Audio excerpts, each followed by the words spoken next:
Welcome to S9 TV. ముందుగా headlines చూద్దాం.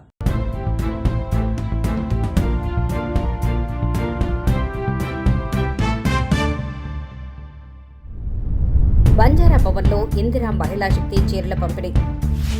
దగ్గుబాటి సురేష్ బాబుపై ఆరోపణ. కంటోన్మెంట్ ఎంఆర్ఓ కార్యాలయం ముట్టడి. జీఎంఆర్ స్పోర్ట్స్ రబ్కి అభివృద్ధిలో కీలక పాత్ర. नॉर्मली मैं बहुत वेट कर रहा था 10 बजे से कब कॉल आएगा क्योंकि मेरा घर तो बाजू ही है, बिल्कुल एक गली पड़े थे, दूसरी गली में मेरा घर है। और लेकिन इसका मतलब फर्स्ट टाइम था कि जो मेरे को फंक्शन में इतना शॉर्ट ट्रैवल करना था, तो मुझे कुछ से आपको आया महिलाओं के लिए सीएम साहब ने जितना करना है तेलंगाना गवर्नमेंट बहुत कर रही।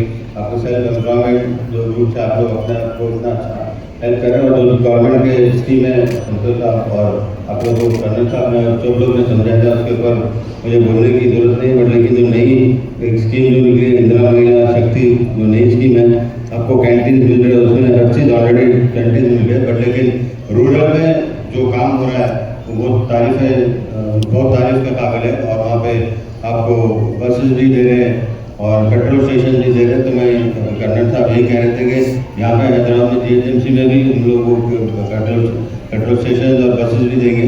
और आप लोग बिल्कुल अच्छा मिलजुल के काम करें, क्योंकि जो लेडीज़ का जो पावर रहता है वो किसका भी पावर नहीं रहता।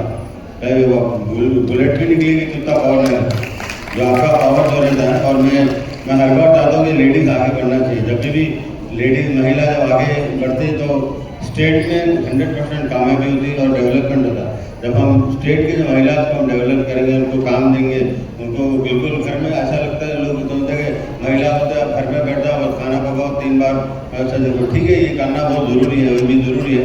पर लेकिन उसके साथ साथ आपके पास जो स्किल है तो उसको भी इस्तेमाल करना चाहिए। ऐसा नहीं कि आदमी के अंदर ही स्किल होता है, लेडीज़ में सब में ज़्यादा स्किल होता है। और ज़्यादा लेडीज़ बहुत पेशेंस रहते हैं, हम लोग तो जल्दी से पेशेंस खो देते हैं। और आप लोग आए यहाँ पे, मुझे बहुत खुशी हो रही है। और जो भी आपके जो स्कीम है उसका फ़ायदा उठाइए। सीएम साहब खास तौर पे बिल्कुल रेवंत रेड्डी साहब आपकी महिला के लिए करने के लिए बहुत उनको इंटरेस्ट है और बिल्कुल हर बार वो फिक्रमंद रहते हैं कि महिला को कैसे आगे बढ़ाएं। जैसे कि आप लोगों के लिए देखिए जो भी महिला के लिए प्रॉमिस किए थे इलेक्शन टाइम पे, जो फ्री बस सर्विस थी, फिर अभी कहीं पे भी इतना बारीक चावल सन्ना भी कहीं पे भी आपको नहीं देते, कोई भी आप स्टेट में गए बारीक चावल मिलता ही नहीं। तो हम लोग ने जो यहाँ पे वो जो स्कीम लाई है बारीक चावल की और बसेस की, और जो आगे चल के आप लोगों के लिए स्कीम आने को अच्छी तरह से आप यूज़ करिए। और आप घर में मत बैठिए, हम निकलिए, आप लोग का भी पावर है, आप लोग भी एडवाइस देना चाहिए, आप लोग भी पॉलिटिकल उसमें आना चाहिए। क्योंकि आज अगर आप देख रहे हैं तो बहुत से लेडीज़ कलेक्टर भी है यहाँ पे, आगे हम लोग काम कर रहे हैं, तो आप यहाँ पे काम कर सकते हैं। और मैं भी आपके साथ, मैं भी आपकी कॉन्स्टिट्यूंसी का यहीं का रहने वाला हूँ। नाना नागेंद्र साहब से परमिशन लेके बोलता हूँ, सर अगर कुछ काम है तो मैं भी आपका काम नहीं कर सकता हूँ, थोड़ा कुछ भी रहता तो मैं नहीं, आप बहुत है ना ठीक है। मैं बहुत खुशी हो रही है आप लोगों के बीच में आके। और इंशाल्लाह मेरी तरफ से कोई भी काम रहेगा या फिर कुछ भी माइनॉरिटीज़ में रहेगा या कहीं पे भी कुछ भी काम मैं कर सकता हूँ तो मैं आप लोगों के बिल्कुल साथ है। क्योंकि मैं लेडीज़ का काम करना बहुत आसान होता है, मुझे बहुत पसंद है, दिल से दिल काम हो जाता है। क्योंकि आदमी लोग ने 10 बार आते हैं, लेडीज़ एक बार आते काम करके लेके चले जाते हैं, वो एक बहुत इंपॉर्टेंट चीज़ है। तो मुझे बहुत खुशी हुई आप लोगों के काम के लिए। और जितने भी लोग हम लोग यहाँ पे वेंकट भाई, अनिल भाई, दानव भाई और जितने भी लोग बैठे हैं आप लोग के साथ हैं, हम लोग पूरा आप लोगों के साथ रहेंगे, आपको अच्छा बढ़ाएंगे, आपकी लाइफ एक अच्छी होना चाहिए। और हर लेडीज़ के चेहरे पर खुशी आना और हमारा हम यही चाहते हैं और सीएम साहब भी यही चाहते हैं। और मैं बहुत बहुत आप लोगों का शुक्रिया करता हूँ, आप लोगों ने मुझे इस मौका दिया यहाँ पे आने का और आप लोगों के साथ रहने का। क्योंकि आज मेरे ख्याल में साड़ी का डिस्ट्रीब्यूशन भी है, तो आप जाइए, अच्छे नए नए साड़ी मिली, बहुत अच्छा लगेगा। जब नए साड़ी मिलते हैं तो और जोश आता है। क्योंकि हम लोग जब भी, मैं एक एग्जाम्पल देता हूँ, जब भी हम लोग मैच खेलने आते तो नए कपड़े अगर जब मिलते थे तो अलग तरीके का जोश आता था, नए कपड़े पहन के जा रहे हैं, अच्छा खेलना होंगे। तो मेरे ख्याल में आप लोग को भी अच्छा ही हुआ। इंशाल्लाह आप लोग अच्छा काम करिए, अच्छा मिलजुल के काम करिए, लड़ाई झगड़े मत करिए, मिलजुल के काम करेंगे तो हम आगे बढ़ सकते हैं। कभी भी हम ठीक है अख्तलाफात हो सकते हैं, आपके कभी आप इनको माने, इनको ये नहीं हो सकता, वो नहीं हो सकता, बट लेकिन आप जितना भी हम लोग मिलजुल के आप लोग काम करेंगे। సార్ ఇది ex servicemen land. Sheikh Ahmed అనే అతనికి 94లో అలాట్ అయింది. అలాట్ అయిన దాన్ని కాసాని కృష్ణ అనే అతను 92లోనే అది ఇష్యూ అయినట్టు దానికి ఒక జీపీఏ క్రియేట్ చేసి దాన్ని 94లో వాళ్ళ వైఫ్కి రిజిస్ట్రేషన్ డాక్యుమెంట్ క్రియేట్ చేసి ఆ డాక్యుమెంట్తో ఈ ల్యాండ్ని సురేష్ బాబు గారికి 96లో సేల్ చేశారండి. 96లో వీళ్ళు కొనుక్కున్న సురేష్ బాబు గారు వాళ్ళు 2004 వరకు వెయిట్ చేశారు సార్. ఎందుకంటే దీనికి జియో ఉంది, ఇష్యూ అయిన తర్వాత ఎక్స్ సర్వీస్ మెన్కి 10 years బిలో దాన్ని కొన్నా అమ్మినా ఏదైనా ఇన్వాలిడ్ సార్. 2004 వరకు వెయిట్ చేసి అప్పుడు డాక్యుమెంట్స్లో వాళ్ళు పేర్లు ఎక్కించుకున్నారు సార్. 5 పేరు మీద రిజిస్ట్రేషన్ చేసుకున్నారు వాళ్ళు. 5 సురేష్ బాబు గారు, వెంకటేష్ బాబు గారు, రామానాయుడు గారు, లక్ష్మీనాయుడు గారు, ఇంకొక లక్ష్మి గారండి. 5 పేరు మీద రిజిస్ట్రేషన్ చేసుకున్నారు. ఆ 2005లో ఈ ex servicemen Sheikh Ahmed గారు ఎక్స్పైర్ అయ్యారు. ఎక్స్పైర్ అయిన తర్వాత ఈయన చాలా కాలం తర్వాత రెవెన్యూ ఆఫీస్కి వెళ్ళి డాక్యుమెంట్స్ చెక్ చేసుకుంటే వేరే వాళ్ళ పేర్లు ఉన్నాయి ఈ సర్వే నెంబర్లో అని చెప్తే అప్పుడు ఈ ఇష్యూ మీద మేము కోర్టుకి వెళ్ళాము సార్. ఇది 15 years నుంచి 16 years నుంచి కోర్టులో నడుస్తూ ఉండగానే 2004లో వాళ్ళు క్రాస్ ఎగ్జామిన్కి రాకుండా వాయిదాలు ఎగ్గొడతా అక్కడ దాన్ని ఆఫ్ చేయమని చెప్పని హైకోర్టులో స్టే తీసుకొచ్చారు 2024 డిసెంబర్లో.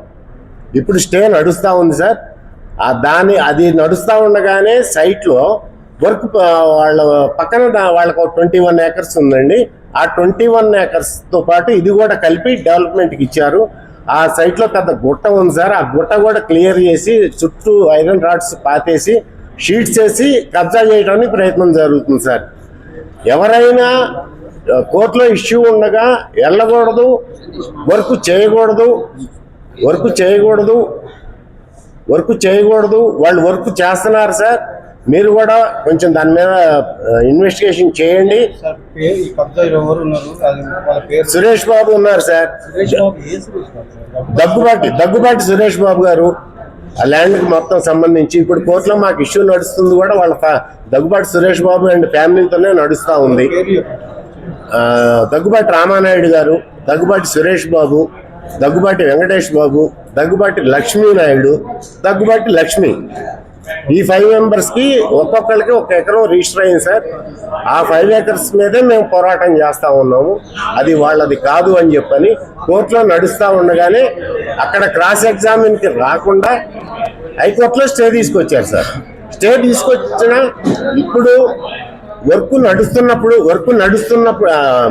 స్టే నడుస్తూ ఉన్నప్పుడు అక్కడ వర్క్ చేయకూడదు చేస్తూ ఉన్నారు.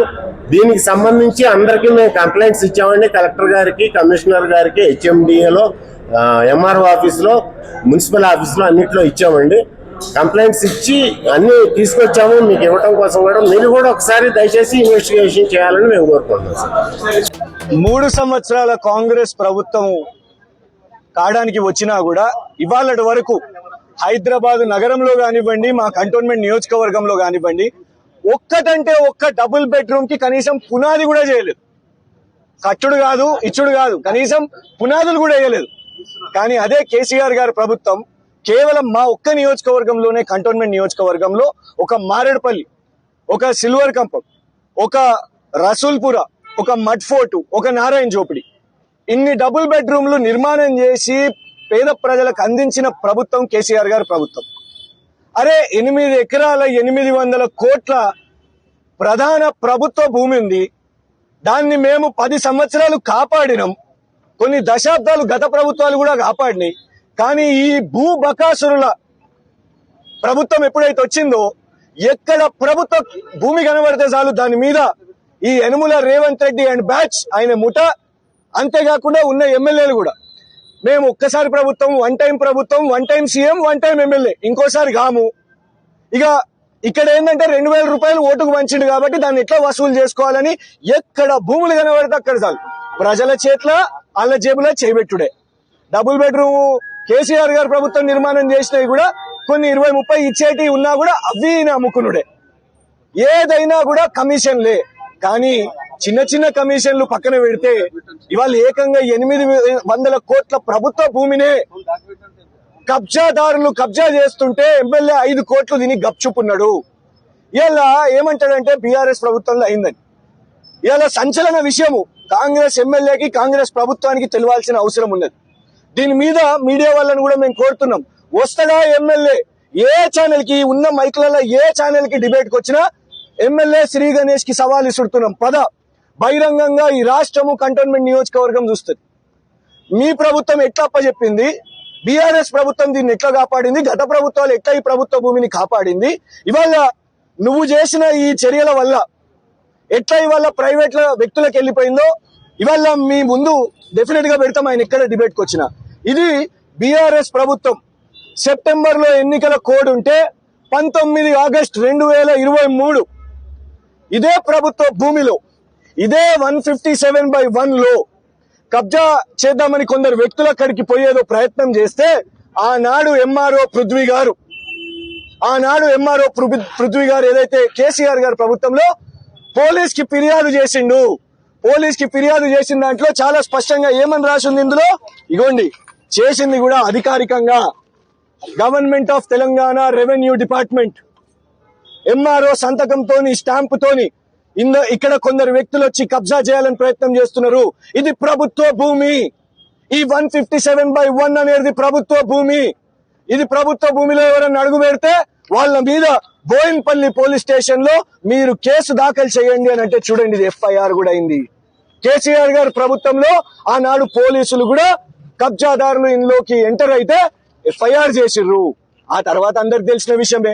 నెల రోజుల్లో ఎన్నికలు వచ్చేసినాయి. ఎన్నికలు వచ్చినప్పటికెళ్ళి వీళ్ళు ఏం చేసిర్రు, ఇగోండి ఇక్కడ స్పష్టంగా కనబడుతున్నది. ఇందిరమ్మ ఇల్లు నిర్మాణం చేస్తామని హామీ ఇచ్చిర్రు. కలెక్టర్ దగ్గరకు పోయినావు, నీకు ఆ రోజు బుద్ధి లేదా, ఆ రోజు తెలివి లేదా, ఆ రోజు నీకు సమాచారం కూడా కనీసం ఇవ్వలేదా, ఇక్కడ కూర్చున్న ఎంఆర్ఓ నీకు చెప్పలేదా? తర్వాత మంత్రి దగ్గరకు పోయినావు, రెవెన్యూ శాఖ మంత్రి దగ్గరకు పోయినావు, ఆనాడు కూడా 6,000 ఇందిరమ్మ ఇల్లు అని చెప్పినావు. కానీ ఇవాళ షాపింగ్ మాల్ కోసం నీకు 5 కోట్లు రాగానే షాపింగ్ మాల్ కట్టేయడానికి 6,000 ఇందిరమ్మ ఇల్లు వచ్చేదాన్ని అప్పచెప్పేసినావు ప్రైవేట్ కబ్జాదారులకు. ఇవాళ మేము ఎంఆర్ఓ గారిని ఒకటే అడుగుతున్నాం, అయ్యా మీరు దయచేసి కోర్టుకు పోండి. 75లో ఎంఆర్ఓ కాపాడిండు, 88లో ఎంఆర్ఓ కాపాడిండు, ఆఖరికి 2009 నవీన్ మిట్టల్ హైదరాబాద్ కలెక్టర్ ఎవరి మీద అయితే చర్యలు జరిగినాయో ఆ కలెక్టర్ కూడా ప్రైవేటు వ్యక్తులకు అప్పచెప్పాలనుకుంటే ఆనాడు కూడా ఎంఆర్ఓ కలెక్టర్ కి వ్యతిరేకంగా రిపోర్ట్ ఇచ్చి ఎంఆర్ఓ ఆనాడు కూడా ఇక్కడ కాపాడడానికి ప్రయత్నం చేసిండు. మరియు చివరిగా 19 ఆగస్టు 2023లో కూడా ఎంఆర్ఓ దీన్ని కాపాడడానికి ప్రయత్నం చేసిండు. ఇవాళ ఎంఆర్ఓ ఏం చేస్తున్నాడు?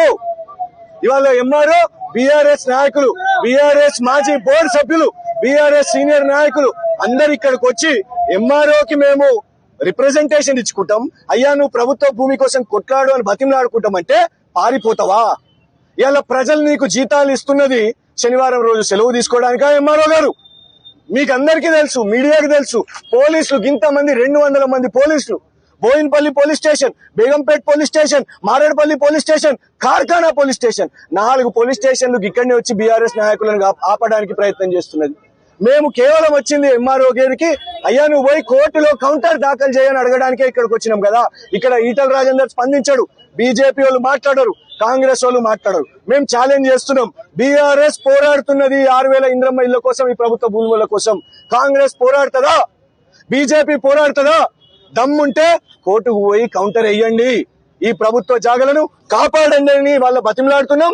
కంటోన్మెంట్ ప్రజలందరూ కూడా దీన్ని చూస్తున్నారు. బీఆర్ఎస్ తో పాటు వాళ్ళందరూ ఎవరైతే ఇక్కడికి వచ్చిర్రో డెఫినెట్ గా ఎంఆర్ఓ గారిని కానివ్వండి, ఎమ్మెల్యేని కానివ్వండి, ప్రభుత్వం తరఫున మీరు కౌంటర్ దాఖలు చేయకపోతే మీరు అమ్ముడు పోయినట్టే. One couple of years back, when we got to know about the new league, Rugby Premier League, we understood the concept, and in a simple word, it's going to be it's that silver bullet, which would change the Indian rugby scenario. Why GMR interested in rugby is basically when we got the opportunity and we saw the potential of the world best players participating in this league, and it's a sanctioned event by the World Rugby. We look at the opportunity of something what IPL did in 2008. So where you got the best coaches, best players, and a potential of the best Indian players playing with them and getting the exposure. And of course, and there is a dream of rugby Indian rugby team making it to the Olympics. So absolutely, when we looked at all these three scenarios, uh, uh, it was very simple for us to get into rugby. When you invest in any league or any sport, you also increase your ecosystem. If you look at, just 2 years back, there was, all the efforts were made by Rugby Federation. Suddenly, last year we got 6 franchises. Today we have added 4 more, 4 for women, so we have 10. Now all these franchises would need players, so they're going to invest in the academies. They're also going to employ a lot of former rugby players and physios. It needs a lot of support, right? And suddenly you will ఇంతటితో వార్తలు సమాప్తం. మరిన్ని updates కోసం చూస్తూనే ఉండండి S9 TV news.